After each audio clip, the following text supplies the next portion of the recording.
Well, folks, what's happening? Welcome to Mentality Monsters, and today's episode is proudly sponsored by Our Kings Camps. We'll hear more about them later on.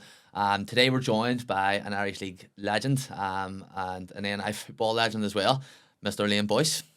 Cheers for having me on. Thank you. Cheers for coming on. Cheers for having me on. So, bro, I'm just going to go through, just because your playing career's lasted first team football 17 years now, well, in the around 17 years. So, just going to call out your clubs and your stats just so people are aware of it, like how long you have been playing and the teams you have played for. Because there's one team I talked about this transfer about 5 times on this podcast, just at separate occasions. The Werder Bremen one, still unbelievable. But Clinvalve and Werder Bremen, Ross County, Burton, Hearts, Derry, 28 caps for Northern Ireland, 518 club appearances from 2 weeks ago, apparently, 211 goals, 3 slaps to Conor Hayes, 8,300 beers, and kicked out of the Shamrock twice in our line. The beers were all in 2 years as well. So, unbelievable stats, and you've played for some massive clubs. I'd just like to go back to the very start of your kind of life journey and where you're from and what you were like as a young person. Well, I'm from Divis, like the bottom of Albert Street. That's probably one of the most famous streets for the wrong reasons. But yeah, it was just like normal. My family was really good. Like, I know there was a lot of trouble going on, but I never really was involved in it. Obviously, like, I would go out, have a few drinks with my mates when I got a wee bit older, but I was always just playing football in the streets, sort of behind St. Peter's Chapel. We used to have a net drew on the railings and like whack balls against Classic. that. And then when I got to sort of P7, I bumped into wee Dougie Moore from the Grosvenor, and they had where the new pitch is, the Fiji. There was a youth club in there, and that used to be the Dusty AstroTurf, but we used to just play 5-a-sides every night, 7 to 10. Unreal. And when I got that, it was like Christmas. You have an actual pitch, the big green, soft indoor ball, and then just played that all my days until I went to St. Mary's, basically, in secondary school. Who'd you play for? Oh, when I was a kid. Like, when you were a kid. Our local team was the MAC, but like football sort of started when I was 7. My older brother was 10, so I used to go and watch him play. And they were actually a really good team, and when they were like 5 or 6-0 up, you used to be able to just put me on and like just used to get a run about, like 3 years younger. And then was he at the MAC as well? Yeah, my older brother we were all the MAC, like my whole family, and then that's sort of what got me started. And then, as I said, I went to that youth club and kept playing till I was of the age I could join a team. And what was it like growing up in Divis early 2000s kind of? Because like Divis now, you still have your characters. Yeah. Really good community. There's good people, but there's also there's mad bastards there as well. It's just anywhere in Belfast now. Being from there, it's like really close community. Like everyone looks after each other, and we just used to run about the streets, and it would be someone else's mate like saying you need to go home, or we were just all running about. And there was like the stolen cars and all. When I was younger, it was like proper bad. Like every other day, it was like a stolen car. But we used to I used to be able to like go and watch them, and it was like entertainment during the day. How mad that sounds now to me, like if it was my kids, it's mental, but that's just the way it was. And I was sort of lucky that I love football and I didn't get involved in that side of it. I just wanted to play football all the time. See, one thing which I like speaking to people about that they grew up in the early 2000s, mid 2000s, is like there's a serious lack of technology and stuff like that there as well. So you actually had to go out and play, and there was like a good sense of community. Would you have had like, because in Ardoyne, there were street parties and all in the summer and stuff like that. There, every street had their own like wee event on, bouncy castles and all. Would that have been the same in Divis? Oh, 100%. Like it would be on Albert Street, and then you would have like the youth club, the Frank Gillen Centre. Would be like during the summer scheme. Everyone would go. You would always with your mates, and then I think it was more like when I was younger as well, we used to go to Newcastle. So that's, like David Graham, Burger and all. Like I used to, when the day we got off school, we just went to a caravan for the whole summer instead. Like my dad would travel up and down from work. And then that's when I started meeting people. My mum and dad done brilliant, like looking after us. But that's where I started meeting people from different areas and all, because it was only the only people I knew was from Divis or the Grosvenor at most in the youth club. And then that started sort of opening your eyes to other things, and because I only knew stolen cars and football and like just running about the streets with my mates. Who was your kind of idol growing up? Was it like football in ways? Like professional football? Like just like looking up to or trying to style yourself off a certain playing style? I'd say when I was like proper young, because I was always like United fan when I was younger, and I was Ruth Van Nistelrooy. Like I used to love just wonder striker. Like, he didn't care about anything else. Like, I didn't play like him or anything, but I just loved that he didn't care about anyone else. I was like, I need to score a goal in this match. And then when I got older and started sort of like playing myself and what way I played, I used to love Berbatov when he was at Spurs, and then obviously came to United. Berbatov was fucking quality. Because I couldn't run, so I used to look at someone, he can't really run as well, but he's unbelievable. So they were my two best. And then obviously I had like the Brazilian Ronaldo when I was proper young. He was like the best thing in the world. Did you, like you said, you used to support United? Do you still support United, or did you kind of? I think when I got older and like you start to play football, it's like, I want my team to win, and I don't really like. I'd rather like now I would rather watch an Irish League match than watch United. Not because United's terrible, but I would rather watch people I know, and then like watch Scottish League of people I played against and I know, and see them do well and see how they play, because like you talk to half of the people, and I just because I have a personal link with most of the players, I'd rather watch the Irish League, like even like Tomas last night in Europe and stuff, just watching people you know. See the likes of, well, now like BBC stream I think 4 or 5 matches or something this season now, and then you've got the big like cup finals. See in the League of Ireland, is that the exact same? Do RTE show much matches down there? I think it's every week. Like there's every week. That's class. It is really good. Like, and then there's like the League of Ireland like app and stuff you can get where you can watch the game. There's one on TV, and then you can watch all the games. There mightn't be commentary on some of them, but you can watch them all. So that's why it probably is getting more attention, and it probably is like looked as a better league from the outside, just because there's so much coverage, and probably the summer league has a big impact because fans would rather go and watch on a sunny summer's day than freezing night in the middle of December. Like as we talked about there before we started the podcast, just the summer league, and what benefit do you think it would be to the Irish League to do a summer league? Do you think it would suit the Irish League players, or do you think they're just kind of just in that they're kind of September to late August to May time, or do you think they'd benefit more from a summer league? I think it would be obviously like difficult to just jump and change it straight away, but you see like in Europe, like the League of Ireland teams are doing brilliant. It would be unbelievable for them professionally and for the clubs, just because like they're going in after.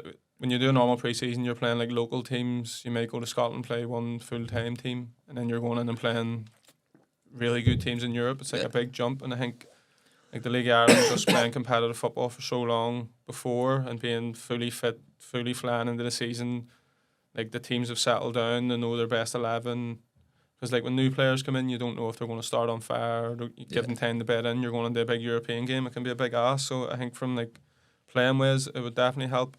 And then also, as I said, like fans would, like in the summer when like kids are off school and there's nothing really to do, more families might be going like, we'll go and watch an Irish League match this weekend. It's something to do, sunny, warm weather, like just make it like a family outing thing. And I think it would help both. Obviously, it's not going to be easy to change quick, but I think it would help both on and off the pitch. How you find your time so far in like the League of Ireland? Yeah, like really good. Like it's obviously different. Like everywhere I've been, it's like takes you a wee bit of time to get used to it. And I think like the Irish League actually helped me coming back, because it's so like the difference in team, the varieties like mad. Like 1 week you'll play a team that just long ball, they're all 6'5", and it's hard to deal with. Like if you're 1-0 up and they're piling pressure on you and you start to defend, it's hard to deal with. And it did sort of take me a while to get used to it. Just even though I played 6 months before, so you're coming in this season already done half a season. I know I didn't play a lot, but you're training, you're like tired, and had to do a second pre-season, go again. So it just all took a bit of time, and I thought I was playing alright at the start, and it took me a while to score a goal, and then I scored and got sent off after like a minute. So I was thinking, oh my God, what am I doing here? And then I just gradually started scoring every other game, and then obviously a couple of weeks ago I scored a hat-trick, and then 2 games later scored another hat-trick. So like now I'm sort of feel like I'm here and feel part of it, and feel like I can help everyone. What's the like atmosphere like in the change room? Just because there's a lot of big personalities and stuff, big like very good players there as well, and there's a bit of an expectation there like for you to be up there, and you are up there, like you are sitting third at the minute, and like 8 points behind with 11 like games to go, and then you play Rovers here as well. So what's kind of the expectation for you this season as a team, and well individually as well? Well, like obviously Derry's like a big team. Sort of had similar to Hearts when we got relegated to Championship. Like fans expect you to be up challenging, if not winning the league. So we need to go in and try and win every game. It's easy, like it's easy to say it, Yeah. but that's the way you need to look at it. Doesn't matter who's in your change room. We don't play football to lose. Like you want to win the match. That's the first thing on the agenda every single week. We need to win this match, and that's the way it should be when you're at a club that size and who are expecting to be up challenging.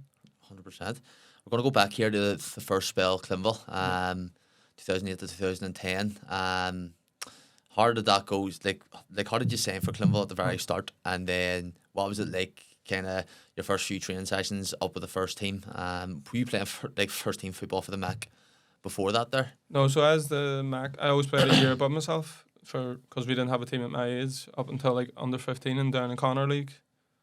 And I was always like right wing because there was people bigger on me playing, so you get stuck out on the right because you're a winger. I never had pace, but you get stuck out on the on the wing. And then our team got to under 15 and they went like just stop existing basically. You got to leave because there's no older ages. And then Joe Kerr at Newhill took me and 3 other players because we were all playing a year up, and we went to Newhill, who were like the best team ever, like Gary Dorian, Guy, Kieran Tully, Pocky Kelly. They were the best team. They used to win like 20-0 every week in the Down in Connor. So I went to the Emmons for under 15 again, so I stayed. And then because they were winning the league so much, I was actually a sub, but like I couldn't get on. Their 2 strikers were scoring 70 a season because they were winning so much. And then we went from that league because it was too easy. They went to the Lisburn League, which was like Lisburn Youth, Green Island, like all the big teams.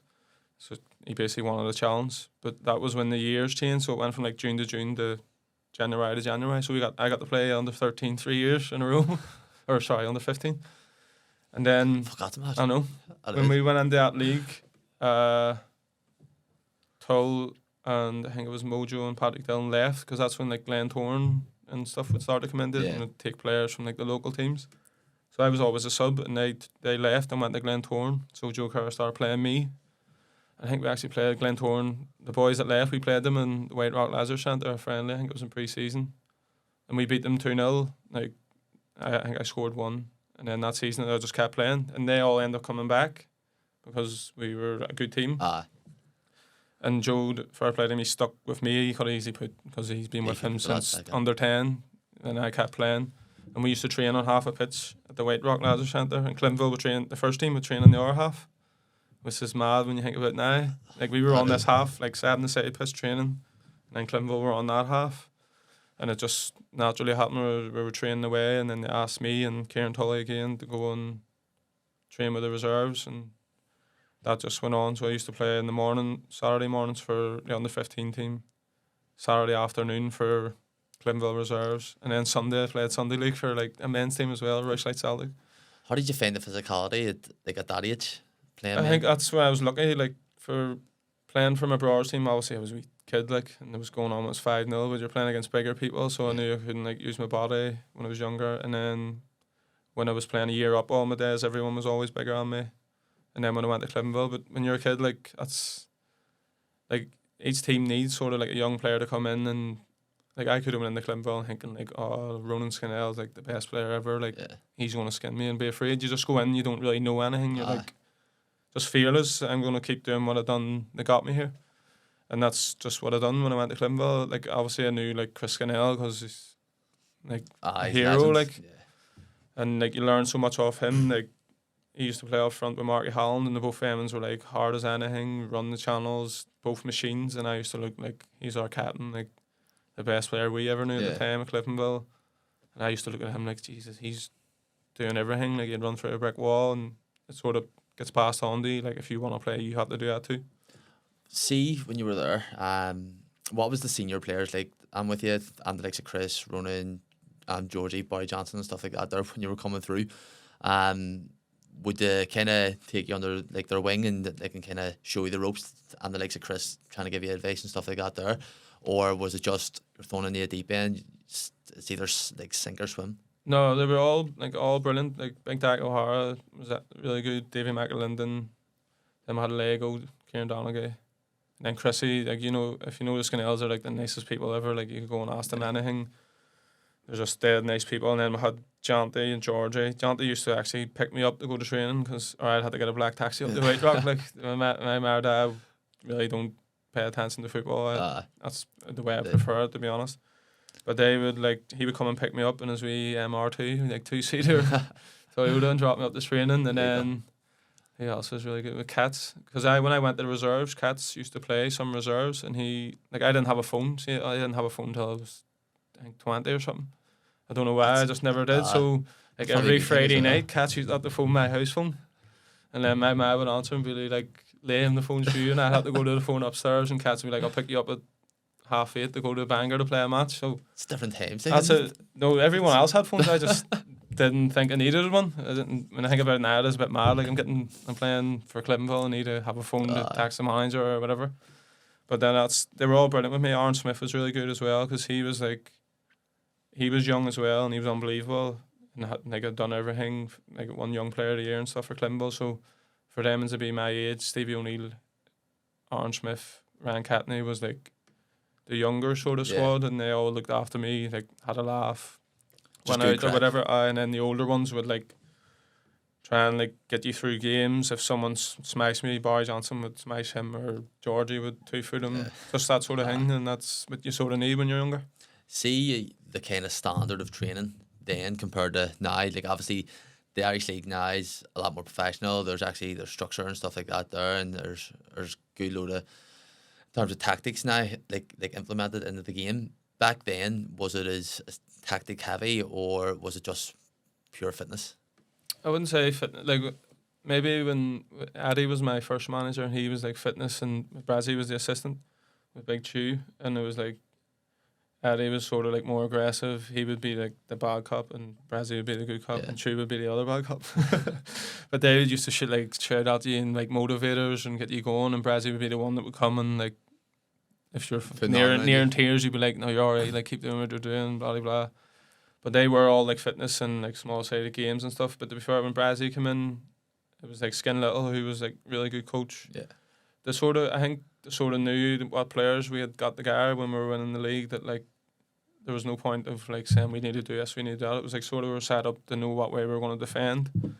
And then drills were to be fair, I haven't seen them since. It would be trying to make you a better player. You would go and do a bounce pass, and one of the coach would be behind you, and when the ball's coming to you, turn and say red cone. No, so you're they would hold up two different colours, and you'd be it was just things that really does make you a better player. More awareness. They know you can control the ball, and it was just things that they might notice you don't do enough. They would do that, but then set you up defensively and sort of give us the freedom to go and win the match and play whatever way we wanted. Your first full season, debut season, 19 goals, and you end up, I'm not joking, I can remember this year like it was yesterday, August 2010. I remember I was down in Ballycastle. They have a thing called Llamas Fair. I know what, I heard of it. I was down for that there, and I remember Paul Konchesky saying for Liverpool when Roy Hodgson was there. I remember that there was no internet. Well, I didn't have internet. I was 13, so I was reading the back of the paper, and Paul Konchesky had signed for Liverpool, and then I saw you had signed for Werder Bremen, or you were in talks to sign for a German club, and then you went to Werder Bremen. How does a lad in his debut season at Cliftonville end up going to the Bundesliga? Just it is mad. When I think about it now, it was I think it was sort of the last week. I was when I was 19, I didn't really have a contract or anything. I just played for. I was registered and you played for Cliftonville. And then I think it was I went on trial to a championship team. They were called Goider Firth. They were German championship. So it is mad that I got to go. It was just before the start of the season. The season might have started, and I went on a Monday to Germany to play a match, trained a couple of times with them when they were in their pre-season. Then we played a friendly game, and we played, I think we won 7-0, but it was against a team, so Cliftonville playing Division 1A or something in the amateur league. They just wanted to play all the young ones and stuff, so I played and ended up scoring a hat-trick, so I was I wasn't going to get signed here, I'm laughing. And they ended up signing, I can still remember his name, it was Danny Ocean or something. No, his second name was definitely Ocean. Danny Ocean's from Ocean's 12. His second name was definitely Ocean. It might be Danny, actually, maybe. And he was a 28-year-old who'd played in the league and scored goals in the championship in Germany. So the way their manager in Germany, they say manager, but it's like the director of football, and then the manager's the coach. Aye. So he wanted someone that was like old and experienced, because they were a good team that were wanting to get promoted. But the coach manager that we called like loved me and wanted to say me, but they ended up going with the experienced one. So I was going home like gutted and thinking, oh, no chance. They were like, no, we're not signing you. We're going for more experience. And then I come home and we played. It was obviously it was my last match. We played Crusaders on a Friday night. And then, you remember the purple kit? Yeah. And I scored in that match, and then I think Georgie scored as well. I think Georgie scored a penalty, and we beat them. And that was Friday night. And I think the next day was like transfer deadline day. So I used to still stay in my ma's, and she would do everything for me, like bring me up at breakfast. I'd wake up at 12, and she would bring me my breakfast and stuff. So I woke up at like 12 o'clock and had like 4 missed calls from my agent, like messages. Like Leon, my missus was phoning me, so like my agent's obviously phoned her to phone me to wake me up.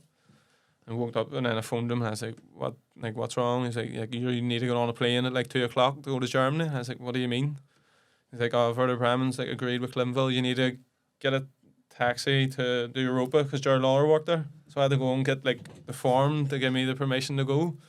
So I had to get a taxi to Europa, pick up this form, then go straight to the airport, and then fly out and sign for Bremen. It was mad. How did they? Like, they must have been not that friendly. That's the only thing, because like there was never talk of Emmons. It was just like a trial, and then obviously they're going and seeing all the other younger Goiter first players, probably signing for their academy or whatever, and then I scored a hat trick. And they must have been like, Jesus, he's alright for 19. We'll give him a go. That was the year World Cup South Africa as well, wasn't it? Was that summer? Was it? Yep, 2010. Ozil still there? He just left. He just went. I was there to replace him. Oh, yeah. He left and went to Real Madrid. It was like Mertesacker, Thorsten Frings played in that World Cup. Yeah. Marco Marin, Arnautovic. Marco Marin. Yeah. Like all them. And I was like, what? And Pizarro, remember? Yeah, Pizarro, yeah. I actually got a pair of his boots off him. Hey everyone, Caine here from Mentality Monsters. Time to talk about today's sponsor. If you love the thrill of winning big, then you need to check out Our Kings Competitions, the UK and Ireland's top spot for incredible praise competitions. They're giving you the chance to win luxury cars, dream holidays, top tech, and even life-changing cash prizes, all for a fraction of the cost. And what's the best part of this? Entering is super easy, so you just need to go on, select your competition, grab your tickets, and then you're in for a shot at winning big. With guaranteed winners in every draw and some of the most amazing prizes out there, Our Kings is the place to be if you want to turn a little into a lot. So, what are you waiting for? Head over to www.ourkingscompetitions.com now and grab your tickets, and you could be our next big winner. That's Our Kings Competitions, where dreams become reality, and enter today. Going into that kind of environment and stuff like that, that's a proper professional environment. What was it like for yourself coming from Glenville and you're training on fucking the White Rock pitch, and then you're going to Werder Bremen? It was like madness, because like all the German teams is different as well. Like here in England, Scotland, like, you'll have your stadium like in the city or wherever it is, and then your training ground will be half an hour away outside. Like in every team in Germany's like stadiums here in the middle of the city, and then their training ground's right next to it. So like it's class. Yeah, it is really good. And really like it's brilliant when I only live around the corner, and we went from like training the White Rock half a pitch, but like there's had like 20 pitches. Like I went to the under 23s. I didn't go to like the first team. Yeah. But we were in basically League One in England, but our oldest player. We could have 2 players older than 23. And then everyone else had to be under. So like a couple of the first team players would need fitness would come down and play. But like the setup, we had our own like stadium, so it was like the big massive stadium, like 40,000, and then we had a wee one that had like 5,000 or whatever. It'd be like an Irish League stadium for like the under 23s. But it was mad. Like I think like now to look back, I wouldn't have changed anything. Like I absolutely loved it, but I was like young and I'd never been outside of Davis. Like first month, like I couldn't cook. Like my mummy done everything for me, washing everything. Like I couldn't cook, couldn't do nothing. All I lived on for I'd say about 2-3 weeks was Pringles and Kinder. Like I couldn't cook.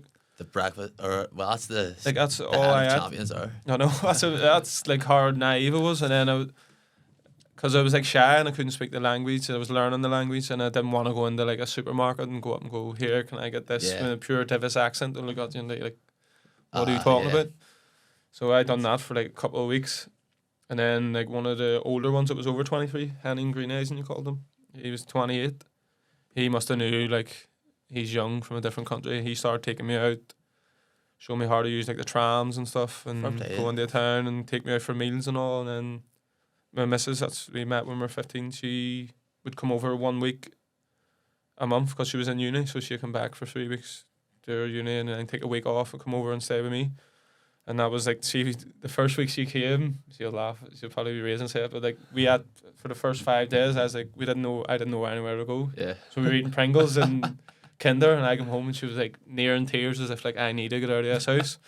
So we went a walk for like an hour and seen like a Burger King, and it was like Harold and Kumar when they were like, you were actually getting warm food, and we then got a Burger King. That's a funny story, but it was just mental to jump. And I was young. All I done was play PlayStation.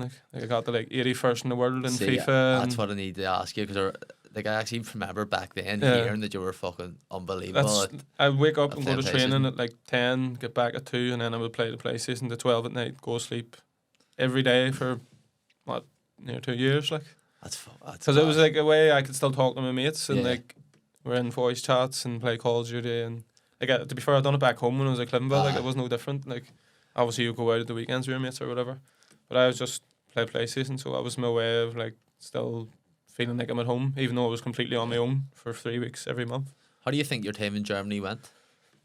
Like it was, I think like my manager was he was called Thomas Folter or something. He was like the sort of like an army sergeant, or like we were all young kids, like just wanted to play football. And I don't know if he didn't like that I couldn't speak like German, or maybe the way I played. It's happened like numerous times in my career where like a manager comes in and just don't like the way you play or whatever. So maybe they signed me thinking, because they're like a big club, it's like nothing to them is what they signed me for. Like it's a chance we could make money on them or whatever. And when I came in, I couldn't speak German, and he said to me like, you've got 6 weeks to learn and you need to start speaking like German, try, or at least try. But I never had the confidence, just my accent, like because it's like different pronunciations and all. So I don't know whether I'd rub them I don't know whether I'd rub them up the wrong way or whatever. But I think I played about 3 games for like 10 minutes, and then he just wouldn't play me. And then we played a friendly.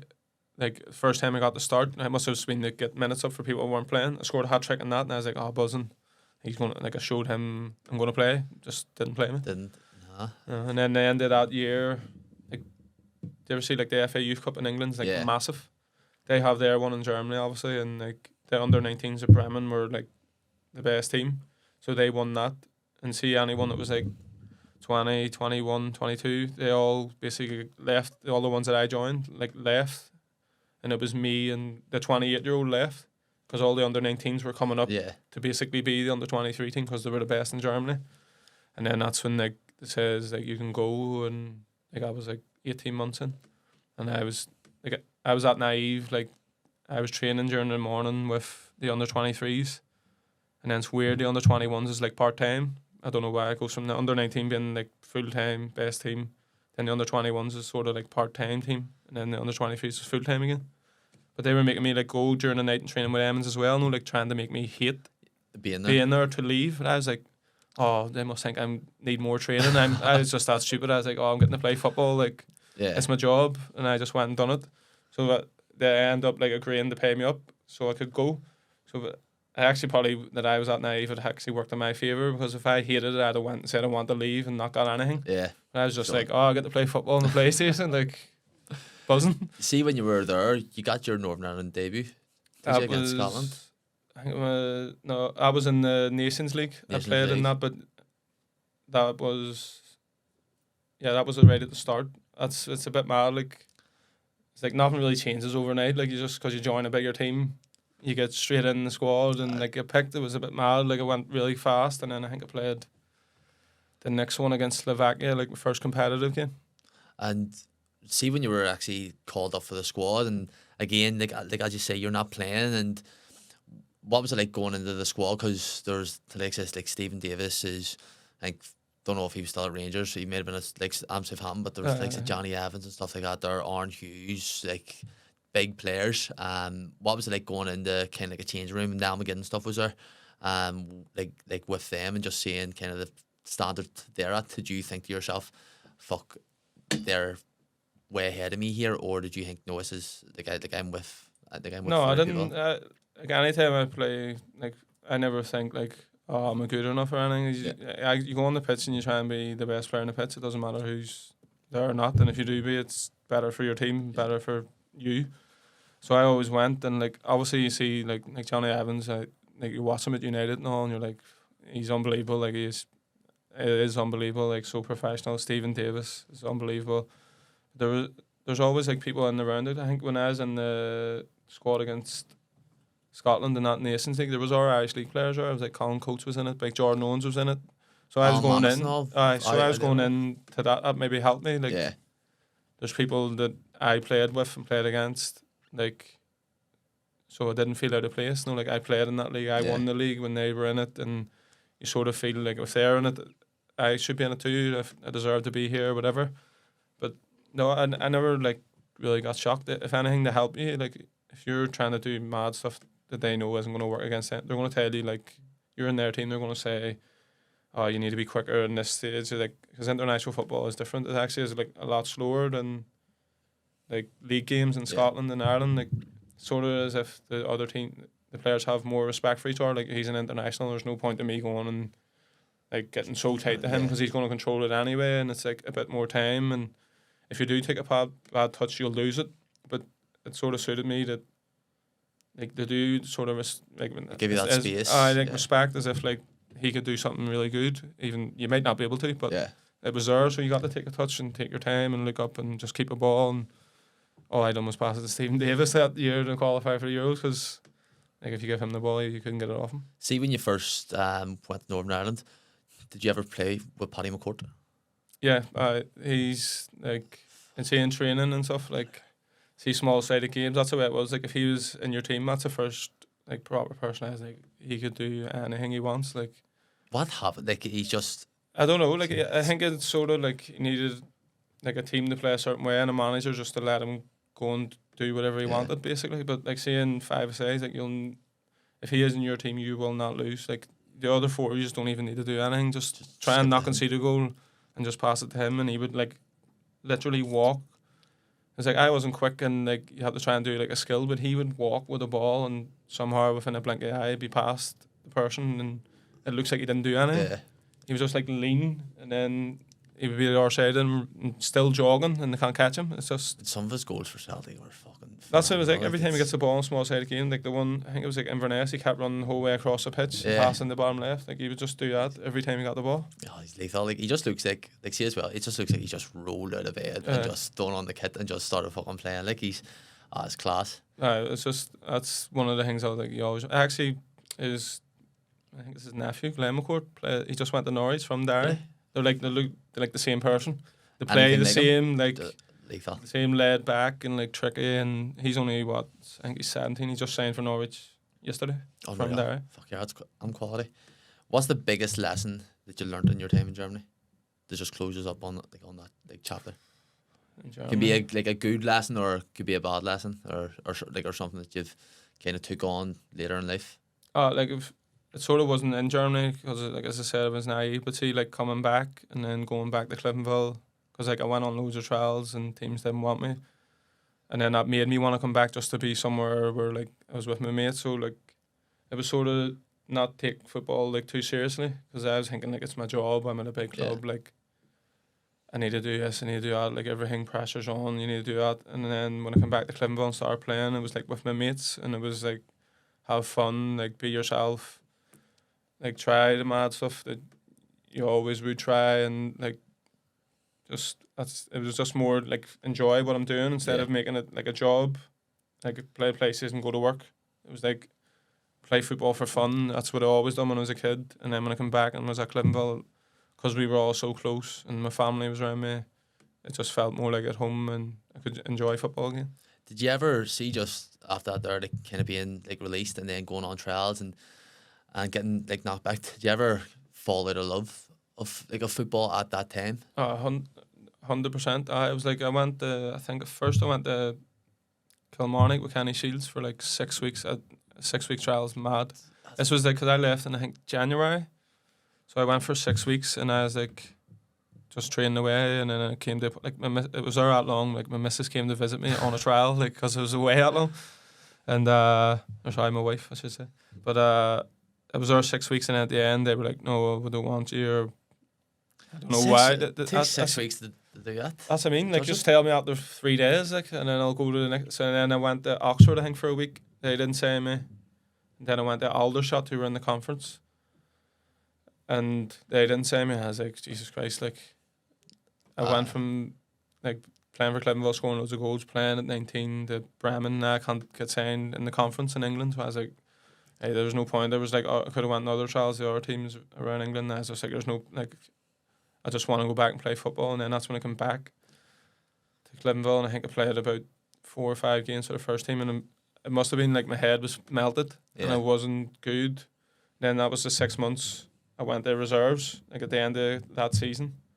It must have been 3 or 4 months, sorry, because them trials were like January to February, and then signed for Cliftonville and played the rest of the year, like the reserves with Joe.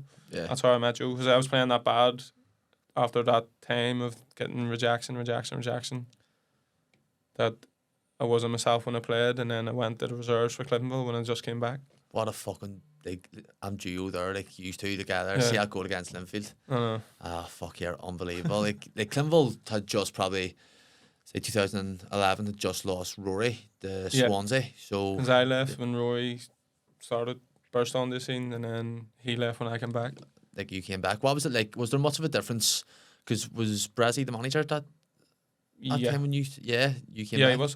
He was. So what was like different? Because like obviously you just went on to win 2 leagues back to back, and then fucking you were scoring fucking goals left, right, and centre both seasons. What was kind of different between that team there? Because there were still the likes of Georgie, Caine, and Barry Johnson and stuff like that there, at like the core, the spine of the team. But what was different? The drive you on to actually go and win those 2 leagues.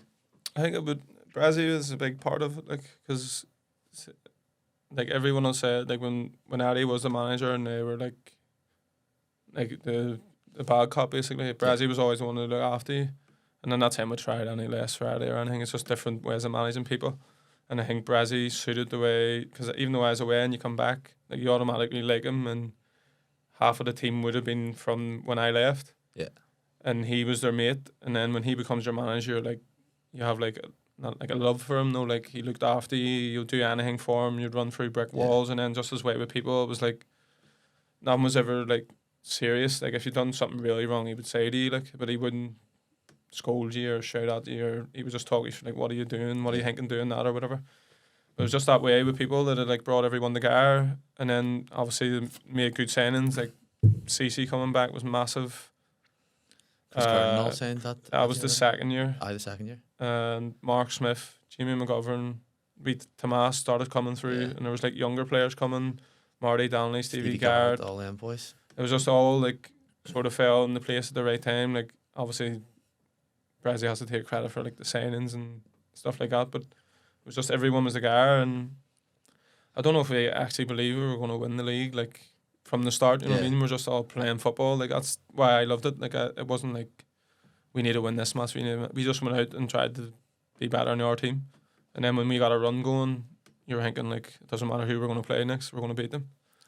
Like that's a level of confidence. Like just going in, just knowing you can play football as well, and just I'd say that Tommy, like he gave you that freedom. Just you go out, you know what you're doing. That kind of thing. It was more like he set us up defensively, and then Mark Smith and had Georgie. They're like experienced, so like they would talk to the back line, tell you what to do on the pitch as well.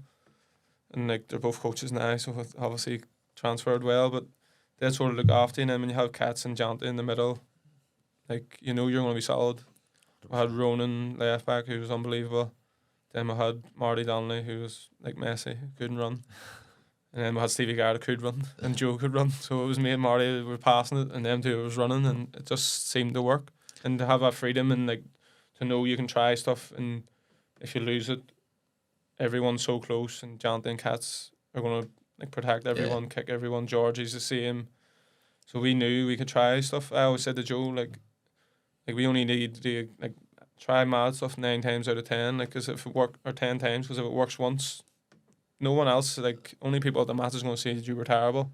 But anyone watching highlights or checking the scores are only going to see your name, like, or see the highlight of the goal. So we used to just try it, and Just try madness. when it starts to work, it's just the way football is. You get confident and it starts to come off 8 times out of 10 instead of 1, and that's just the way it went.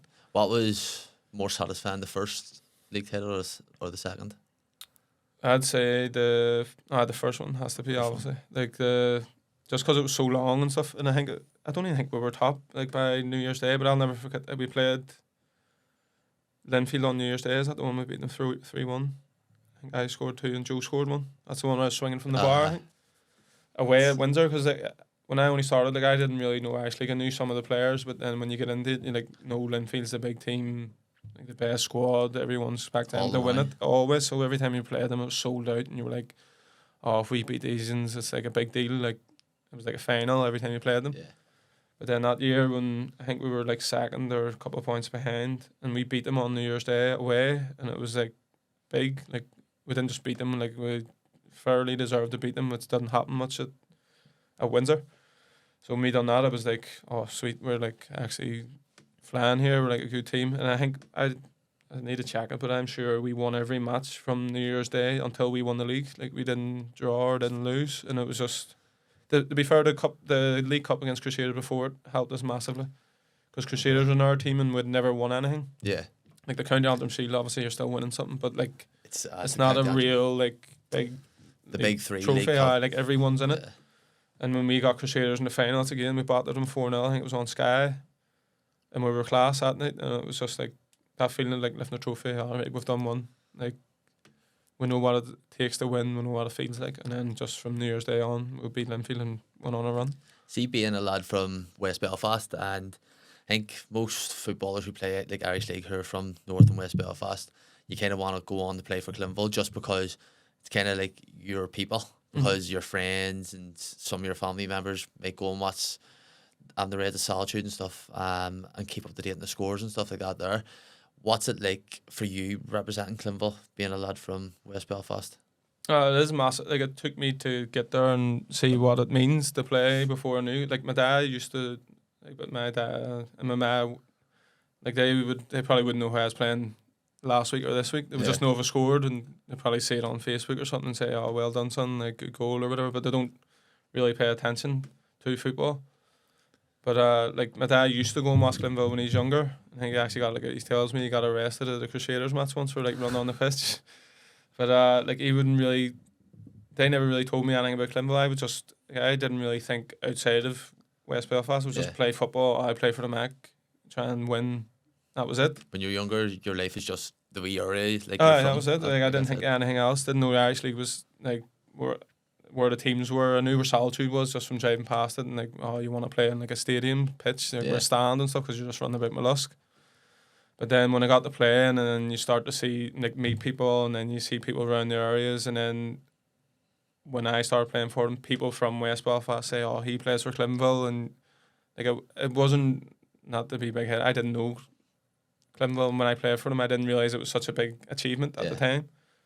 But like once I started playing, people would come and say, "Oh, he plays for Clinville." Like people would say to like my wife's man, dad, like, "Oh, there's Liam Boyce, he plays for Clinville," like stuff like that, and you realize how big it is. And then I think it was the more I was there, the longer I was there. Obviously, I heard like all the stories of the last time they won the league, everything, all the history, and then you start to know people like Freddie Jardine, all about the club. Like you just get to know everyone, and and then I absolutely like loved my time there, and I am proud that I was playing there for as long as I did, even though I didn't know how important it was at the start. But it was like it's obviously a massive part of my career. Probably the most enjoyable football I played. Like not scoring goals and all, like with teammates. They're so close, still close now. Just like I had like massive influence on my life. Like it basically taught me to enjoy football again as well when I came back. And then see when the opportunity came to go across like the water again. How did the kind of opportunity come? Was Ross County the only option you had? No, it was actually like I met Jared Lawler and he offered me like a contract to stay, and then I was like, I'll think about it because I'm out of contract. And I knew after I came back, like it is hard when you're 22 turning 23 to get another chance to go and play. I was like, this is going to be my last chance. Like, if nothing happens, then we'll see what happens. Then Linfield actually phoned me to say them. But then, luckily enough, I was actually at one of my mates' wedding, and my agent sent me like an email of like the contract offer for Ross County. Again, I was like on a free, and Michael O'Neill actually really helped me. He just became the Northern Ireland manager, and I got picked into the squad in that summer. When even though I was a free agent, like, sort of helped me. Like, you're an international and you're free. Yeah. So you can take a gamble on him. Like, you just have to pay him his wages. And then coming from the Irish League, it's obviously not as much as teams in Scotland would be paying. So Ross County took me over, and that's the way it went. Were they in the SPL at that stage? Yeah. They came up. Their first year up was the year before I came, and I was like George Adams and his son Derek Adams was manager. George Adams was like the director of football. They took me over. I'd say kind of the banter in the change room and stuff like that. The environment, that I'd say it would be a family club as well. Is there much of a difference from the environment you left Clinville going into Ross County? No, I think that's what helped me as well. Like, obviously, like, it's not disrespectful. Like, it's a small community. Like, sort of Dingwall's like tiny, but then there's Inverness where we all lived, and like it's sort of 3 hours from everywhere. Like, everyone you either support Inverness or Ross County. It was like sort of the area that you're from supports that team. Yeah. Sort of like Clinville. And like all the people working in it are all like related. They all know everyone. There's not a lot of people you can know everyone's name. There's like 8 people work at the club, sort of thing. So you the same sort of feeling. You get like close. But that's when I joined, and like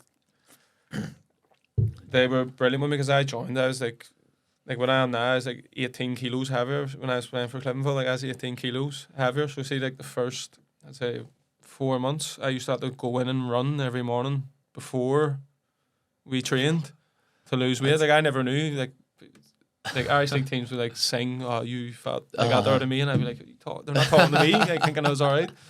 But like looking back now, I have pictures where like my face is like here, like I don't have a big belly, but my whole body's just swollen. So I had to run, like, and that's what I mean. I never played for like ages. Derek Adams wouldn't like start me, obviously because I wasn't fit. Yeah. Obviously I had to lose like 3 stone. So then after like 9, we lost every game. Like, we had no points after 9 games. So we were like, I was like, holy, Did he get the how boot? am I not getting to play? So he gets sacked after the 9th game. And then Gaffer, I always call him Gaffer, like, even now if I see him, like Jim McIntyre came in as our manager, and he was like 4-4-2, like Breze, one striker would come and get the ball, and then both need to be in the box with the ball. So I was like, sort of suited me, but he didn't play me at the start. I came on, I think, in his first game. We're getting beat 1-0. I come on, set up a goal, and we drew 1 each. So it was like, I think we won 1-0. We won 1-0. That was our first win. And then from then, I played in the cup during the week and scored. We won 1-0 away to Stranraer. And then from then, he gradually just has played every game. Sort of went on a run. We ended up surviving. Like, and I think we ended up finishing about 8th. Yeah, that's some achievement. Like, losing your first 9 games of the season. Like, it's we end up, because we never get relegated, we end up staying safe because it goes into the split, so it helps you. Like, you're playing the teams around you, and like, you know, 6 pointers. Like, we beat them, and we're looking here. I think we end up finishing 8th or 9th, and we didn't in the playoff or anything. And I think it was just like the way I play. Like, a certain manager needs to play me. Like, that's when I was at Ross County, I sort of had to change the way I played. Like, in Irish League, I'd go and get the ball and try all mad stuff, but like, when we were at Ross County, we were one of the smaller teams. Like, Clinville was one of the better teams. We played football, tried to win every game. At Ross County, it was like, we need to be solid. We need to defend. On the counter, was it? Or my team, like, get away, get in the box with 2 strikers. Like, you need to hold it up, get us up the pitch, and be in the box. So I basically tried to turn into Joe. Like, stay in, get across the front post, score, sniff out goals, and it was like Billy Dodds, who played for Rangers, was our assistant, and Jim McIntyre's a striker as well. So they were all like, they would show you stats after every match. Like, this is how many times you successfully hold the ball up. And Dodds always said, like, if it's over 55%, we'll win the match. If it's under that, we'll do well to get a draw. And every week he would show you, like, if we lost, it'd be like 40% holding it up. So like, it's coming into me, it's dropping, and they're just going on attack, and we can't get out. And to be fair, he was always right, and he taught you like how to move in the box, and it helped me massively. A different like side of the game that I'd never done before. Well, 23 goals here. 2016-2017 season for like as you say there previously, a team that's not always going to be on the front foot. And that's going to be, like, you're not going to be dominating like possession week in, week out. So what was in your porridge that there season? Like, what was going on? It was mad. We ended up actually staying up on the second last day. Like, we had to beat Hamilton to stay up, and I scored in that one. And then the last game was like a dead rubber, and then I think Scott Sinclair was 1 goal ahead of me on the last day. We were playing Kilmarnock away, and the relegation one's always on the Saturday, and then Celtic would be on the Sunday because they're trying to win the league. So I played on the Saturday, Kilmarnock, and I scored 2. And I was going home, so I was top goal scorer. And I went home, was watching the Celtic match, like, please don't. Because the Celtic were winning 5-0 every week, and Scott Sinclair scored 20 odd goals from left wing. What So a I was song thinking, he had. so I was thinking, like, he's 100% scoring here, but he ended up not getting the shot. But I was sitting in the answers, my ass watching, like, please don't score. Would you have went out, like, see when you came back, like even though you're playing the SPL, would you have went out any, like, say, the Fallons or anything they got there, or the Davnish, or... Just when you come home in the summer, like, it'd be like, I'd go to the Davids with my mates for a couple of pints, or... It's good paint. Or where else did we go when we were younger?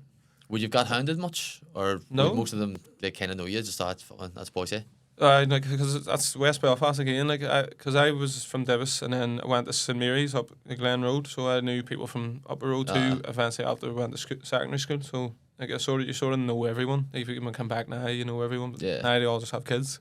But like, it's just mates, and like everyone's Gaelic or in football, and you just all blend together. Like, obviously, when you're a teenager, like our age used to fight with each other, like.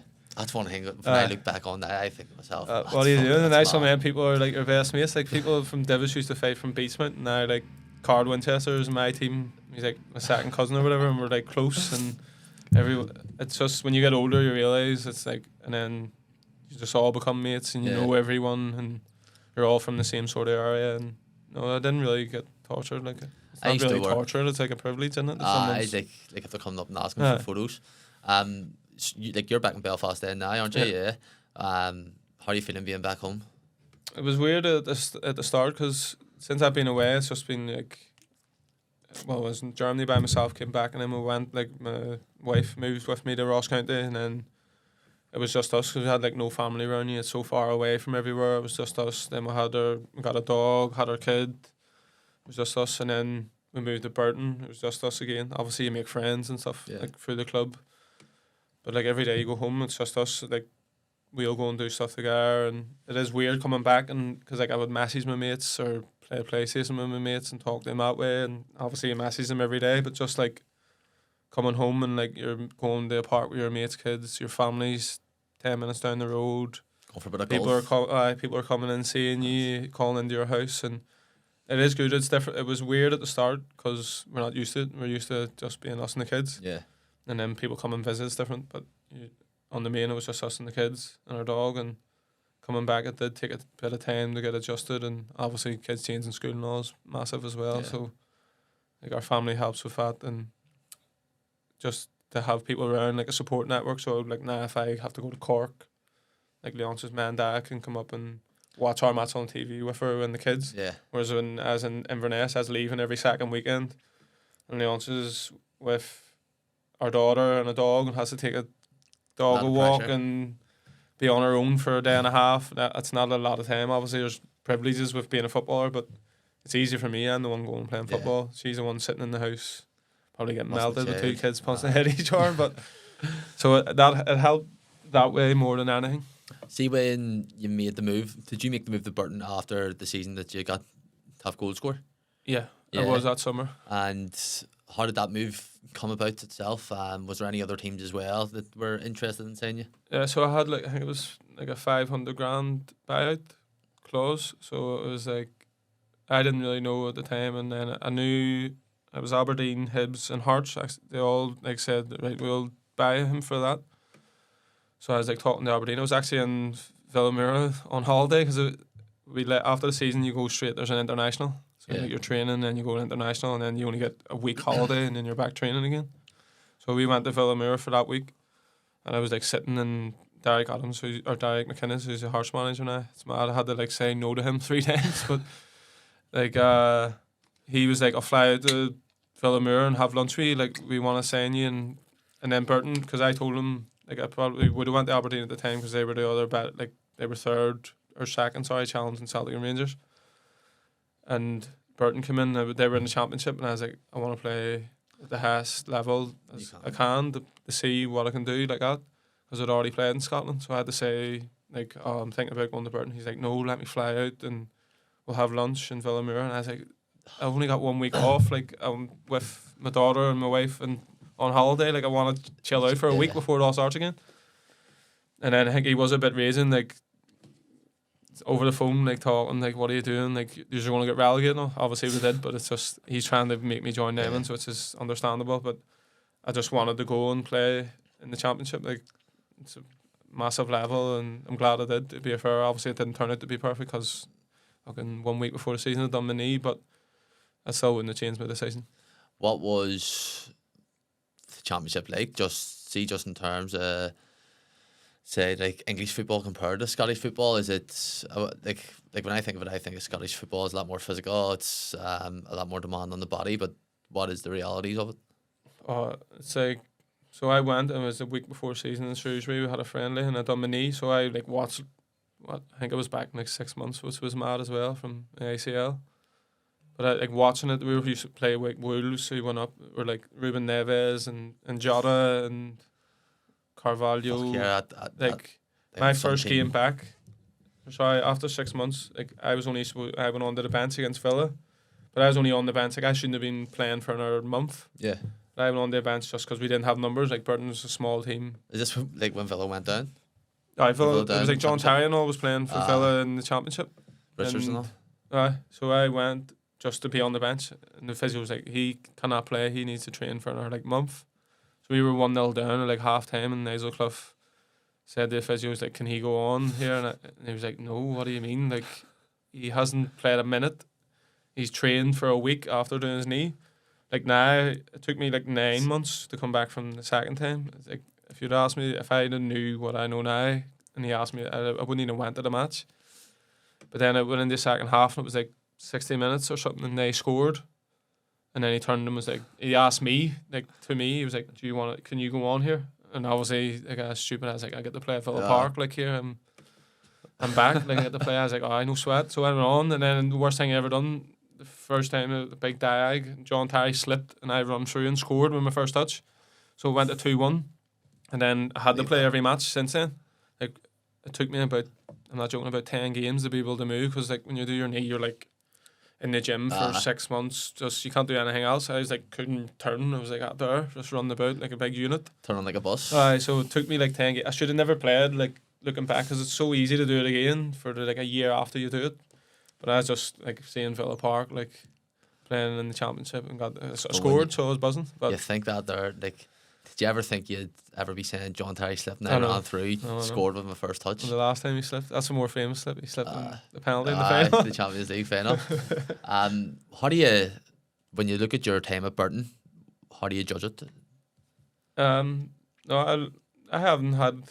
You could ask me this about anything. I haven't had like a bad time at any of my teams. Like, we got relegated on the last day because we thought we were safe. We were away to Preston. We were 1 each. We only needed a draw, and we went up. And Bolton were like 2-1 down, and they scored 2 in the last minute and 30 seconds. But by the time they scored them, we didn't know we needed to score, and we had like a minute to score. So we all went all out for a corner, and then Preston went and scored again. So we're like, if looking back, we should have went for the win and guaranteed it, but we were safe, and they were never going to come back with a minute left. But they did. So, but look, like, my time at Burton, like, no, I loved it. Like, I still have mates from there, and I still talk to all the time, like John Brayford. One of the people that actually works in Derry came from Burton, and he knows all the people I know, so I get to find out about them that way and stuff. But it was like a good experience getting to play a championship, and then we come down, and then, like, it's so hard, different football, like, so different. The championship was like, everyone was like big units, rapid, every single player so fast. And then you go to League One, and then that was more like, there's a couple of teams that shouldn't be in the league who've got relegated that are really good, and then the rest just fight and scrap. And then, to be fair, we never really had we got like close to the playoffs a couple of times. That's probably the only disappointing thing, like, didn't get the playoffs. But we had like a good cup run, the Carabao Cup. We got the semi-final, of the Carabao Who Cup did with yous- Burton. We got beat by yeah. City. City. Oh, fuck. We got beat 9-0 Over 2 away. legs? 9-0 away and 1-0 at home. But it's You just tell that's people about the experience. home one. No, it was good. I loved it. It was like their actual team. So it was like Gundogan, Did you get any? De Bruyne. I got Sané and John Stones. I think I'm a Liverpool fan. That a clearance off the lane, John Stones, and obviously like we didn't win the league that year, but fuck, John Stones was. No, but Great player, I that's think. why like that isn't a negative getting beaten 9. Obviously it's not The good, experience. but like going being at City Yeah. Stadium, full team, like we were thinking it could be near under 18s because it's the Carabao Cup. But for us, we beat like Burnley, Middlesbrough, and another Premiership team to get to the semi-final. So it was unreal. And see the 46 games. I see. Well, obviously you're playing more because you get far in the Carabao Cup, and then League One. Do you have that there, Papa John's trophy, or is it the? Yeah. Yeah. No, in the League One season with it, but in the Championship season you don't. I don't think. In the league, like hard a man like is Oh. in your body because you're playing 50 plus games. I would say then per season. It's mental, but you like you think people think like you train the same, but see if you play every Saturday, Tuesday basically for like the first load of months, and then there's a bit of time just before Christmas where you don't, Yeah. and then over Christmas it's mad, and then there's a bit of time you don't. But like when you're playing Saturday, Tuesday, you basically don't train. You would just play Saturday off Sunday, and Monday recovery, and a bit of Back out set again. plays. Tuesday play a match, off Wednesday, but some people are doing recovery on a Thursday, and then Friday's like more tactics again. So you're not. You do be sore like from getting kicked, and it's obviously more intense in a match, but you have more time to recover and you don't train as much. So It has its pros if you and ask me now, cons. when I'm older, like it probably would be different. But when Yeah. you're young, you're just running about. You play football and you just forget about it. Like See when you end up making that move to Hearts, massive team in Scotland. Like it's, what was it kind of like going to Hearts and the scale of the fans and like Hearts and Hibs going to Edinburgh, massive city.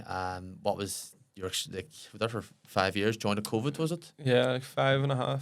5.5. But I left Burton because like I found out like it was basically on Christmas Day. Like the chairman was like, "Oh, we're not giving you a new contract." So I was like, "Right, okay." I don't know why. He never told me. And then Hearts wanted me, Austin McPhee and Craig Levine, because they wanted me like 3 different times. So after a year at Ross County, they wanted me.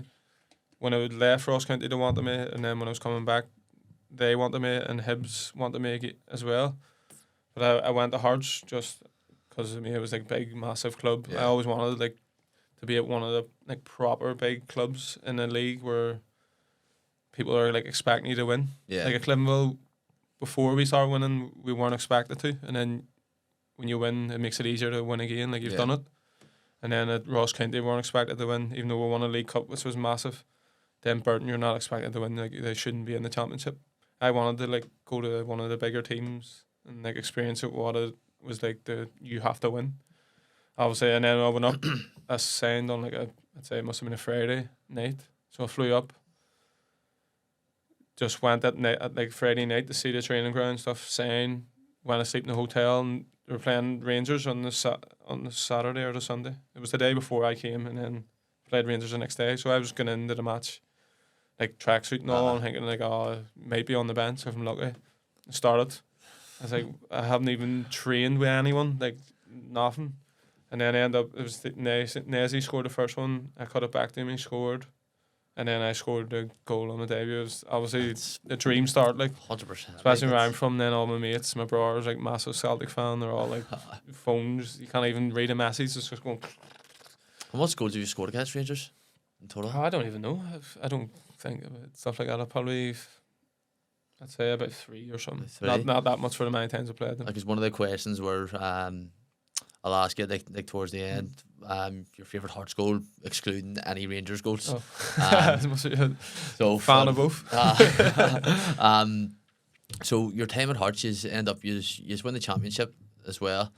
That was probably one of my favourite seasons because that was when Robbie Nielsen came in, and like that's when we were expected to win, and that was like the first manager. It was like, right, we're playing. That was like the first season. It was like, we're playing this way. It doesn't matter who we're playing.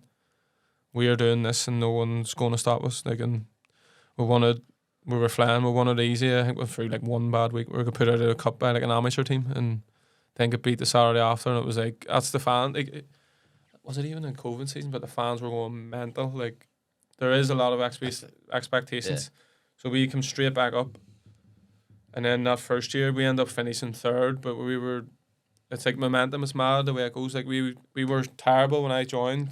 Got relegated, obviously, because of COVID ended it. And then you go down and that sort of gets your confidence back up because we were the best team. Battered everyone, playing really well. And then our squad got stronger. We knew what way we were playing. So we went in. We done the same thing and ended up finishing third easily with about 4 or 5 games to go or whatever. But I'll never forget, like, there was a game, I think we played Livingston, and we were easy third, like, I think it was Aberdeen or something, like 14 points behind us, like they were never going to catch us. So we started, like, playing, I think we were, like, 2-0 up at half-time or something, or no, it was 0 each, sorry. So it was 0 each and we were walking at half-time and they were booing. Like, the fans were booing because we weren't winning at half-time, even though it was basically like dead rubber, we're going to finish third. And they were, like, booing just because they expected goals. That's what you want as well. Like, it's fair play. Like, they want us to win, and we want to score, but we just didn't. But that is massive expectations. And, like, you need to be winning every half time. You need to be winning by full time, obviously, and that's just the way it was. It was the first time experience like something like so, like 19,000 every week, like 16,000 season ticket holders are there, and they absolutely love it, and they all like. The foundations of Hearts, they all put money every month to go to the club. Are they like a fan-owned club? Like, I think it's half now, and I think Anne sort of gave them over more of it. But I don't know what way it is now, because the guy from Brighton's sort of come in and stuff. But yeah, so like they're all like part owners of the club, so it even gives them more like power to, I think there's like a couple of them on the board, and it is like a lot of pressure on the players to do well. And if you do well, unbelievable place to be, like the best. Yeah. But as I said, like we were easy third, and it was like 0 each. But we ended up winning 3-0. But they were like booing at half time. You're like, what do you mean? We're not. It's not that we're getting beat 2-0 by a team we shouldn't be getting beat by. So that was like a bit of a shock, as if like, Jesus, you need to be on it all the time. All the time. Was there ever any chance of going to the top 2 in terms of salary? Oh no, that's loads of people ask me. I always think it's like Celtic and Rangers are signing people for 6 and 7 million, like young people from Premiership teams, or who have all the potential in the world, or people that have played Champions League in the group stages all the time. Like I play for Ross County and not Rapid, which you need to be to play at the highest level, like in the Championship in England or in the Champions League. And football is like levels basically. You go to international level and you play, you realise how quick and strong you need to be. Like obviously I was a good football brain, good player, but you need more than that just to play for Celtic, basically. Did like Ronan Hale speak to you at all before he went to Ross County? I was actually one of the ones that helped him go, because Agent Boycey? No, because I know Don Cowie, the manager, like, and then the wee guy I used to drive in with to Hearts, Aidan Denham, was on loan to Ross County, and he messaged me saying like, Don Cowie's wanting to phone you, and he asked me about Ronan, and I was like, oh, he's unbelievable. Like, I told him he was in Birmingham when he's younger. All the goals he scores, like he isn't just a good goal scorer. He scores mental goals that you don't expect, and that's sort of what you need to have for Ross County. Like they can give him the ball and he could win a match on his own. Yeah, so I said to him, I was like, if you have the chance to get him, like 100%, get him. You'll love him. Like his family, and he has kids, and he's settled down, and like they'll move with him, and everything's set up for him, and that's a prize. Then when we played him, he actually scored against Hearts. I think we drew 1 each with him at the start of the season. And I was telling them, don't let him shoot. If he gets the ball, he's going to shoot every time. Whip one into the top corner, and then after I had to drop him round to Rory and all. Rory and all were over watching the match in Edinburgh, and I had to drive him around the corner to the hotel. So I waited on him after the match and drove him around, dropped them off, and they were going out in Edinburgh that night. Did you go out? No, I have 2 kids. Your I'm day's retired. done. I used all my days up at Clinville. See, throughout your trophies, you've won many trophies with like different clubs.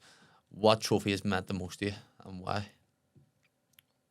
The easy answer is always going to be the Clinville one. That was like the first, like it was a long time and stuff. But I said, they're all like special, because like the Clinville first one is the first one, and then Ross County don't win much trophies, so to win a trophy at a team like that was unreal. And then to win a league like full time for Hearts, even though we were expected to, that was big. But I would probably say the first one at Clinville. That's why I Ross County wanted to ask you that there one, just because again, the teams that Hearts are expected to win and you won a championship, Ross County aren't. And the Reds, again, what was it, 98 since the last time that they won it, before you won it. I'm just going to go in here to a few quick fire questions before we get on onto the questions that people have sent in. So, the best player you have played with? In my team? Johnny Evans, easy. Johnny Evans. Best player played against? It's hard. Like, am I doing it the time I played them or what I've went on to? Time you've played them. Actually, hold on. No. Just in general. Van Dijk, easy. Van Dijk. Class. Because like he was well better in than the Scottish level. Yeah. But like I played against Pjanic for Bosnia, and I had never seen, like, I knew who he was, and I was like, he's obviously good player for Juventus, but on that night I was like, oh my god, that's not real football. Best trainer ever? Craig Halkett. He's like, no one can beat him at anything. Like, or is he like he's the raging. like beat test kind of? No, not even. He just, like, if he's playing table tennis for a laugh, he will murder you if you beat him. Like, he's just that competitive. So I'd say winning mentality. Worst trainer? Trying to think if there's anyone proper bad. Trying to think like pre-seasons and stuff. Who doesn't do the running? Anyone from the Reds days? No, we were actually quite alright. Probably Marty Donnelly and Stevie Garrett together, because they just messed about constantly. Like, I don't know how hard managers and coaches like could do anything, because everything was just getting the piss taken out of. See, our pro club years ago, it just used to be Clinville, and we'd all pick a player, and I picked Stevie Garrett, just wee small, fast, fast guy, wee ginger head. So this year one, it's kind of like the best player played against, but your toughest individual opponent you've played against. Like a player that you played against, you went, fuck, I'm not getting anywhere near this. What did you call him? It was when I was only back from my knee against the Wolves. Bolly, is it? Willie Bolly, I think he plays for Forest now. Yeah, yes. Big, like, absolute unit. And I was like big because I've been in the gym for about 6 months, but I couldn't move, and he was rapid. And we were away to Wolves. I think we got beat 3-1 or something, but it was like their team was ridiculous. Ridiculous for a championship. Like, that's when they got the influx of Portuguese players that just all came in. Right. Your best match you've played in, or favourite match? My favourite match?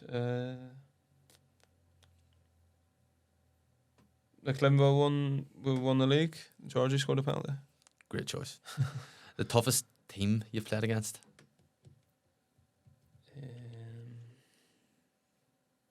I'll compare it to like the levels. I'd say Angers Celtic, just because it's so different. Like, we beat them the first time we played them when he only got his first match. But like the second year, it was like, it wasn't only they were unbelievable. Everything was 100 mile an hour. Like, you couldn't. Like, when you finally won the ball back and you think you're going to get the pass about for two, you just didn't get the chance to breathe. That's classic. They were just like, our teams will like go drop into like a shape and press you a wee bit, but they were like, they win it back and they're running 100 mile an hour. But you seemed like there was like 15 players on their team just running in behind you, and you don't know what was happening. So, the best goal you've scored? Oh, Jesus. That's a.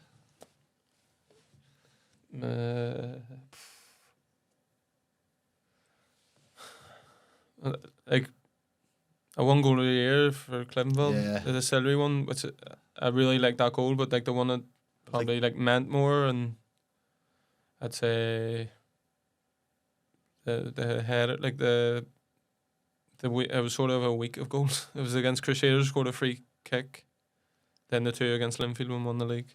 They weren't really great goals, but they're the ones that like stand out and mean more. Or the penalty against Hibs in the semi-final of the Irish Cup, or Scottish Cup. Your death row meal, three courses. I didn't know this was coming, or what I prepared. Do you want me to come back to this one? I'll leave it for the last question. No, because I'll do my head in. But I know there's a tiramisu. Me and Sunday dinner. I love a Sunday dinner. Like, from somewhere or homemade? Homemade. It has to be homemade. A bit of gravy, cauliflower cheese. Cauliflower cheese, no? You know, like that? Nah, I'm not a cauliflower cheese guy. It's the best bit. Gravy. What else you put on it? I do pepper sauce. That's Oh, not a man, Sunday dinner. And what's my starter for you? Just say bruschetta or something. Drink. Alcoholic drink as well. Alcoholic drink. A Guinness. Guinness. And then Yeah. a normal drink. It's just a German one. It's basically Fanta and Coke mixed. Mezzo mix it's called. That's max. I'll have to get on the out there. Yeah. You know Yeah, but like that's a good meal. Yeah. But you'd be busted after That's that. my- You'd be sitting there with the Guinness and my all. last meal. Straight over the place and that. Your best movie? It's a bit mad, but I love like serial killer ones, or it's like so Silent Sam's. I have a tattoo on my leg actually. Like the Silence cover of the ups. Unreal. Yeah. Great show. That or Seven, but I have his tattoo. So. Seven's the one with Brad Pitt, is it? Yeah. Yeah, I've saw it on Netflix. Like I've never watched Has it. he never watched it? Nah, I Oh need, my God. need to get onto it. The biggest twist in film history. So Nah, I'm gonna be like thinking about it. you'll just be building up to the end. I won't ruin it for you. It's the best of it. Your best series?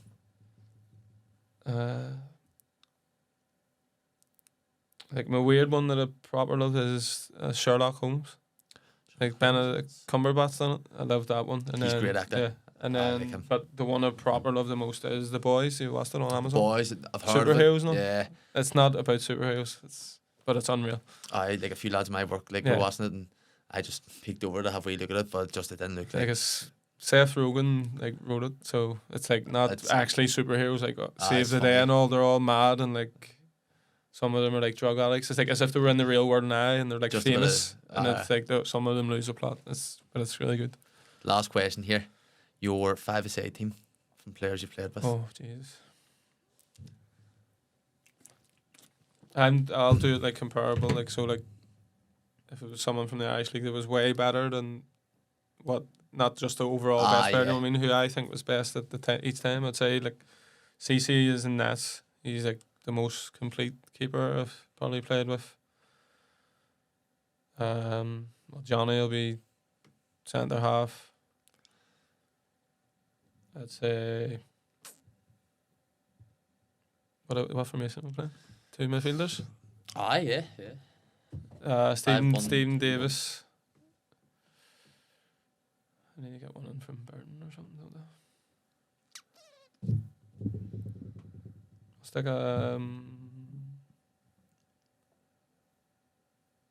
Jackson Irvine in from Ross County days. He's in St. Pauli now. It's Pauline. He's Australia man. captain and stuff. Was it? Fuck yeah, that's a mad No, no. transfer. Some Pauline. Nah, that's a I'll team. stick Jack Owen and then up front Joe. Joe. You play with Holiday as well. Andy Holiday, Yeah. he's a really good player. Like what's he like? Because Absolute legend. I was going in thinking like he's Rangers, Scott Brown, sort of Uh, everyone hates him and stuff, but nicest guy ever. Like I watch his kind of podcast with Aye, Simon he's so Ferrari and good. stuff. They are. the one with Jason Cummings is the Ah, funniest here it ever. is. The cum dog. He's mad. So how do you keep the hate not getting to your head? Do you get hate? Do you get much hate from people? Well, like I used to say at Clinville, I used to like when I was on Twitter and all, you'd get like tagged and stuff. I used to like slag people back. I had to like stop doing it. I used to like if they slag me, I would just like Yeah. slag how to look and stuff. But I think it's just more the older you look, like or the more older you get, like football's like week to week. 1 week everyone's like, "Oh, you're the best thing in the world." You can't be up and down like that, or your head would be absolutely fried. So I like the older I've gotten, when you have kids and stuff, you just forget about football the second you walk through your front door. You just like This is a weird one here. So let's see. I need to read it before I actually say it out, This just is so I something know mad. it's serious. don't read anything from Austin Rogers. He probably sent you a couple. Well, here I'll do my favourite here for now. Yeah. If you were stuck on a desert island with a tin of tuna or Marty Danley, who would you eat and who would you talk to? I'd eat Marty Dunley. Talk to the tuna. I love That's that our kid. group chat. They sent that in definitely. The penalty against Bosnia in 2020, the pressure of coming on in extra time to take one. What was it like? I always say that's the scariest thing, the most nervous I've ever been in football. Because I was like at half time of extra time, Austin McPhee said to me and Conor Wysington, like, you two go and warm up, like, you're going to hit a penalty if it goes to penalties. So I stand for like 15 minutes, like, you're thinking, what way am I going, stand stretching. And then you're just shit. Like I was like, what way am I going? Just didn't know. Like I always go left anyway. But then I got put on the pitch like 119 minutes, and I'm like running about like you want a touch of the ball, just so you don't want your first touch to be walking up to hit a penalty. So I was like running, didn't get a touch, and then everyone walked up and scored. I think they missed, so I had to score to go through. Yeah. Connor scored. I was walking up, and there was, I think we done it actually before. Like it was actually really smart. Like if they scored a penalty against our keeper, you get up and get the ball and walk out and hand it to you, so you're not like taking longer going and like psychology sort of thing. So he came up and he rolled it to me like that, and I went to chip it up like that into my hands, just chip it up like. I went like that and toe poked it about 5 to 6 yards ahead of me. So, but I had to act like I meant it and like start jogging up and like took another touch and then bent down and picked it up. I was that nervous I couldn't chip the ball up. I was like, oh my god! And seeing I done that and kicked it away, I was like, Jesus, everyone's gonna know I'm shading him. Legs started turning to jelly, and then I done the wee thing because I was like that nervous. I put the ball down, and remember when you were a kid, you used to like be hitting the penalty and you would look at the corner as if I'm hitting it there. No, try and pretend the keeper's not watching you. I was like. Looking to the right like that, set it down, I just went up and whacked it as hard as I could to the left, and thankfully went the wrong way. Oh fuck! But I wasn't even happy. I was just like, the pressure. Thank God that's over. Like, do you be like that in penalty shootouts when it's your penalty? You're just like, right, I've done my part here. Just like kind of the pressure's off, or like are you still sitting there thinking? Oh, no, I think you're. Obviously, you're like thinking about everyone else. You sort of know where all your teammates are going to go and stuff, and you're watching the keeper and like, is he moving that way? Because I know he goes that way. But then that, because I knew I was only going to touch the ball once, I was like, oh my god, this is the worst, the longest, worst like 25 minutes of my life. Here it'd be tight. Pressure on. Like when I tried to do that chip up a ball, I couldn't chip up a ball. Like you can't do like toe flick and catch it. And I was like, the legs just started going jelly, and I was like, oh my god, that's full quality. Is there anything? So this year was sent in by Paul Gibson. So is there anything you would do differently in your career regarding transfers?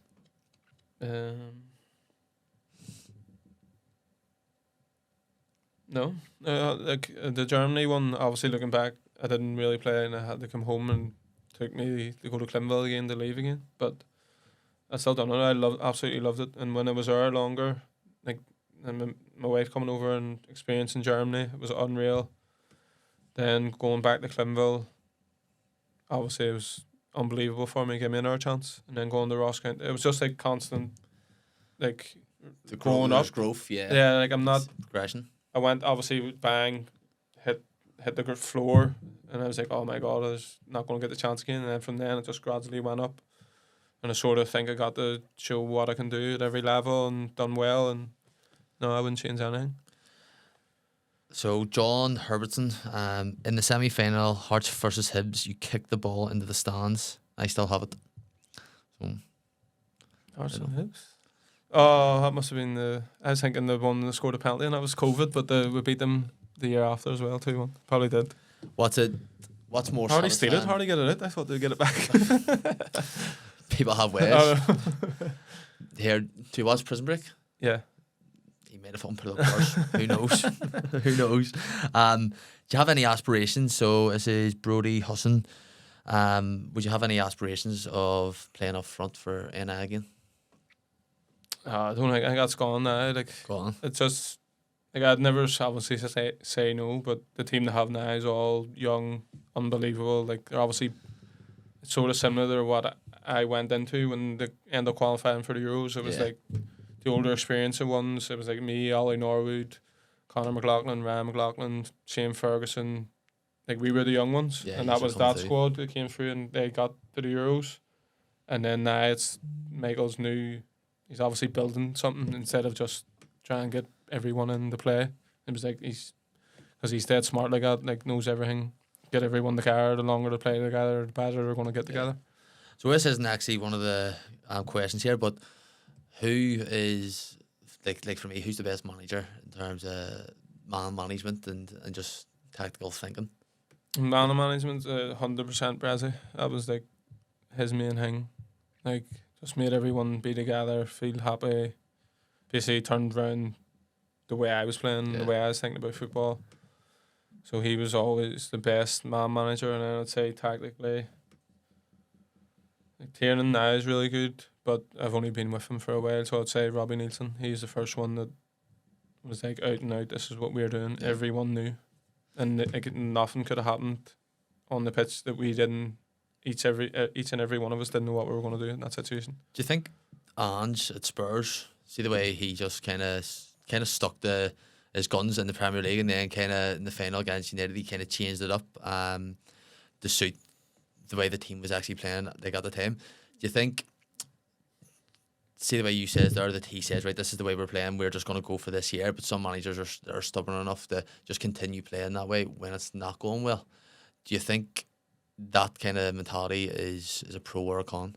Because it works for some managers, but No, then I again, think it's like a balance, because like when we played Celtic and Rangers, we didn't do what we always done. I was like in the championship season, we done that, and then against anyone else outside the top, you need to be realistic. Like you're playing against teams that are players are worth 10 times what you're worth, and high quality they're players. scoring 8 goals a game. They could, if you go 1v1, if you leave yourselves 1 against 1, they're good enough to rip you to shreds 9 times out of 10. Like you need to be smart, but so I think it is a balance. Like if you believe you're the better team, then like if Spurs are playing anyone outside of the top 6 teams, maybe in the Premiership, because there's lots of good teams, they should believe they're better. They've signed better players. He believes the players he signs better. So I have no problem with him doing it like that. But if you're going against Barcelona or Bayern Munich or whoever in the Champions League, It's not going to work. like They'll pick you apart. again, it's like there is levels to football where you need to be realistic. Like, what's your best opportunity of winning? Like, if you're playing a team you expect to beat, do what you want to do. I think it's as well, like, just adjusting yourself. Like, because one thing that's, like, not confused me, but I look at is Almiron at United. He's just so stuck on playing his formation, and he wants the players to adapt to that, like, formation. But some of the players, again, just trying to save last season for him. But they couldn't and play that way. But I would say a good manager is someone who can adapt to different situations and scenarios, and can change his formation and his philosophy just for that time. I think it is mad that he's still he done that for a whole season. Yeah. Like someone at the club must have said, like, more important, we know our players aren't able to do this, but it's more important that we have a style of play, because like every club does now, but United haven't in how long. Yeah. So maybe that's what they've told him. Like, we want you to set something in place. It doesn't matter how long it takes, but we'll eventually get the players that will suit that. Nobody knows, obviously, but like to me, it looks like that has happened, because like, to be fair, he can't finish 17th, 18th. I think 15th. Like something mad. Demons and Spurs were both really way down, but it is mad that he has stuck with it this long. Yeah. Because like, I know I said if you're better in your team, like United should be thinking they're better than everyone, but if you go 6 months and you haven't been the dominant team in any match, like, there's something wrong. you're not the team you think you are at the minute. So we'll go for one more question here. So we'll just go here for your favourite Hearts teammate. Just the start of the pot. That's a bit. Actually, here this question was asked a few times. The best Heart teammate? That's not fair. Anyone who went to my wedding. I have a couple like that I'm proper so close to. Like, they flew here and played golf and stuff when I've been home. Like Halks and Barry Mackay, and then the one I'm proper close to as well. He hasn't came. He's the only one that hasn't came to Belfast yet. Is Benny, because then I done my knee at Hearts. He had done it as well. We were already close, but it was. We sort of helped each other. Kind of the recovery together. Because I'd already been through it, so he sort of latched on to me, and we've helped each other get through shake time. Did you ever see that there James Franco meme where he's like first time and he's got like noose around his neck? That's you turn around to him going first time. Like, you're just laughing at him, like struggling through stuff and all. Though I've already done it, and you know it's horrendous. And like when your knee clicks and you do something, he's like, something's happened. But it's obviously I've been through it all before. Unreal, mate. Well, thank you very much for coming on, Boycey. Absolute gentleman. No worries, Cheers, bro. thank you. Sorry it lasted so long.